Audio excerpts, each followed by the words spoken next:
Asli sih ya, es kacang ijo jadul ini tuh bikin ngangenin, dicelupin coklat kayak gini nih udah tiada duanya, makan satu kurang.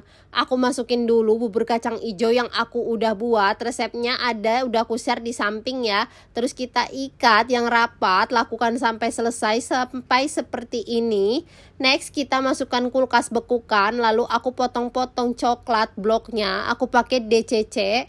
Terus kita masukkan ke wadah tahan panas, aku kasih minyak sayur, kita lelehkan. Ini pakai saucepan dari Idealef dan kompor induksi Idealef ya bun, dia low watt dan juga pemakaiannya gampang, tinggal dicolokin aja.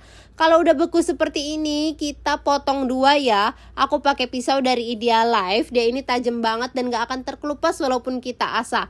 Kita bagi dua aja, kalau udah terus aku tusuk. Next kita celupin ke coklat yang udah kita lelehkan tadi. Jadi deh es jadul coklatnya, ini enak banget. Kalian juga bisa bikin ini pakai varian ketan hitam ataupun pakai rasa-rasa pop es yang dimasak ya, nggak harus pakai kacang hijau. Ini enak banget, serius bikin lagi. All cookware di video aku beli di Idealef, recommended banget. Yuk bikin!